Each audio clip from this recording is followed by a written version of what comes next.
السلام عليكم ورحمة الله وبركاته. أهلا وسهلا ومرحبا بكم أحبابي وأخواني الكرام. اللهم صل على سيدنا محمد صلاة تيسر بها أمورنا. اللهم صل على سيدنا محمد صلاة توسع بها أرزاقنا. صل على الرسول فإن فيها تيسير للأمور. اللهم صل وسلم وزد وبارك على سيدنا محمد. اللهم انصر إخواننا المسلمين المستضعفين في كل مكان. اللهم انصر إخواننا المسلمين في فلسطين وفي غزة. إن شاء الله معانا المكنة الفجوري اللي نزلناها لحضراتكم كذا مرة، بس إن شاء الله النهاردة جايين لكم بمعلومات جديدة علشان في بعض الناس ماشي ما يعرفوش حاجة عن المكنة الفجوري كتير. تمام.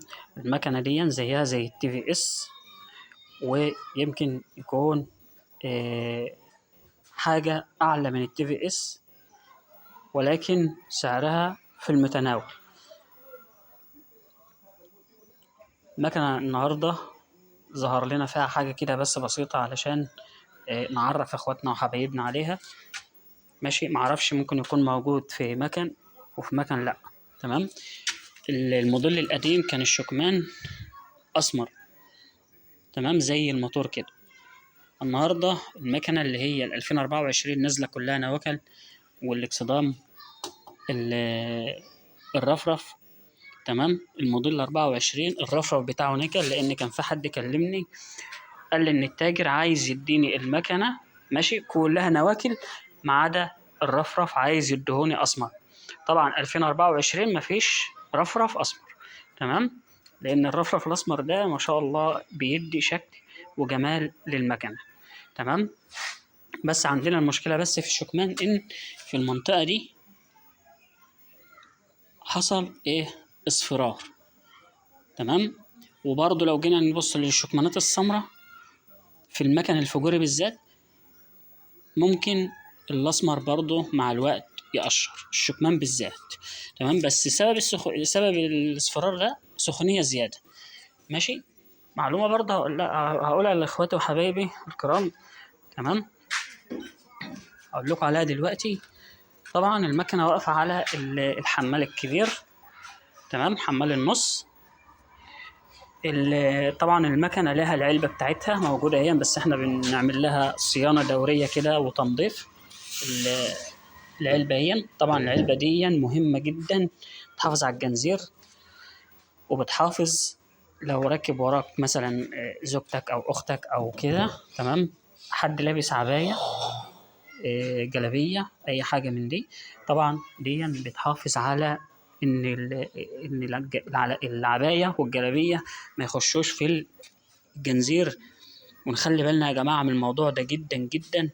يعني هنا في حمايه من الجنزير. تمام. بالعلبه دي، العلبه دي بتعمل حمايه لاي واحده حريم راكبه وراك. تمام. اذا كانت اختك ولا خطيبتك ولا يعني زي ما انتم عارفين بقى، ربنا يسعد الناس كلها. فرجاء يعني رجاء ان احنا ناخد بالنا من النقطه دي واحنا بنقول معلومات. يا ريت المعلومات دي تبعتها لاصحابك، تعمل مشاركه للفيديو. تمام. بخصوص الجنزير، لان الجنزير ده يعني اعزكم الله عمل كوارث ومشاكل كبيره جدا جدا. وربنا يستر علينا وعليكم جميعا. طبعا علبه الجنزير دي بتبقى كويسه، ما بتخليش ان الجنزير يجي عليه رمل، اي روايش الكلام من ده. تمام. طبعا الجنزير هنا مشدود شويه، احنا هنهويه، لان غلط ان الجنزير يبقى مشدود شويه كده يبوظ آلة الجر ويزعل التروس. تمام. فاحنا فاكين ان احنا ننضف. تمام. ونركب العلبه تاني. نخلي بالنا يا جماعه تاني وتالت ورابع من اي واحده حريم راكبه وراك من الترس الخلفي. تمام. هنا المكنه محميه زي ما احنا بنقول بعلبه الجنزير اللي هناك دي. تمام. فان شاء الله هنركبها. اما بالنسبه للمكن الضايع او الهوجن، نخلي بالنا. ويا ريت يعني احنا بنتكلم تعمل مشاركه لاصحابك، وما تنساش الاشتراك في القناه. وبرضه هنقول لكم على معلومه تانية في المكنه دي. المسمارين دول، طبعا المسمارين دول كانوا باظوا واحنا عملناهم من جديد. تمام. اتقطموا اللي جايين في المكنة اتقطموا، لأن المسافة دي الحمالة دي من هنا للأرض عالية جدا.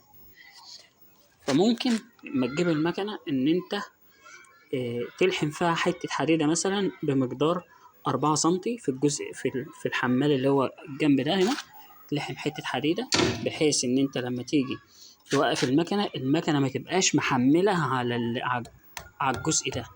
تمام، تبقاش المكنة محملة على الحمال ده بتقلها وعلى المسمارين دول، لأن دول مع الوقت بيتقطموا وترجع تاني تروح لخراط يشيل لك المسمار ومش عارف ايه والكلام ده. فهي في البداية انك تلحم حتة حديد ترفع المكنة شوية. تمام، دي معلومة من المعلومات. المكنة ما شاء الله يعني كشاسيه موتور وكده ما شاء الله حاجة كويسة جدا. طبعا دي يعني حتة إزازة ماشي بتاعت الحاجة الساقعة قاطعينها 2 بحيث إن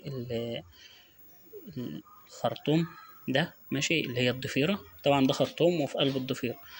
تمام، طبعا انت بتحوت شمال ويمين كده، فالحاجات دي بتاكل الأرقام اللي على الشاسيه. تمام، وهنا برضه هنا برضه كذلك الأمر. تمام، تيجي تحوت شمال ويمين دي بتحافظ عليها. ماشي، ممكن تكون الإزازة دي كبيرة شوية، بس احنا أي إزازة موجودة عندك تمام تركبها في الجزء ده.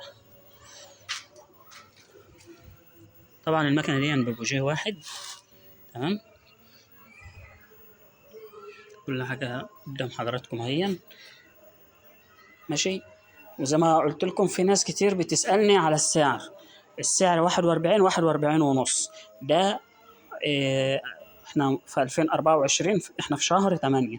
تمام، احنا يا جماعة في شهر 8 عشان بس نخلي بالنا ان المكنة دي من 41 ونص، عشان نخلي بالنا ما فيش حد يضحك علينا، وكل معرض بيبيع طبعا بمزاجه.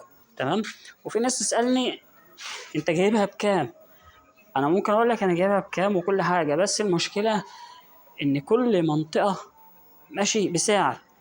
المنوفية بسعر، المنصورة بسعر، الشرقية بسعر، في مصر بسعر، في بورسعيد بسعر. فأي واحد يسألني يقول لي أنا من بورسعيد، أنا من المنوفية، أنا من الحتة الفلانية، اللي يعلق. في ناس كتير بتسأل، أنت بتسألني على المكنة موجودة فين؟ قول لي أنت منين وأنا أقول لك هي موجودة فين عندك. تمام، المكنة موجودة في القاهرة، موجودة في الشرقية، موجودة في المنوفية، موجودة في بورسعيد، موجودة في جميع المعارض. تمام، لو عجبك الفيديو ما تنساش الاشتراك في القناة وتعمل مشاركة لاصحابك وحبايبك علشان الكل يستفاد. تمام، احنا منزلين فيديوهات للمكنة عن حاجات كتير فيها ومتكلمين عنها في كل حاجة. وموضوع الغيارات طبعا المكنة غياراتها لفوق وقلنا قبل كده في الفيديوهات السابقة. شكرا، دمتم في رعاية الله، والسلام عليكم ورحمة الله وبركاته.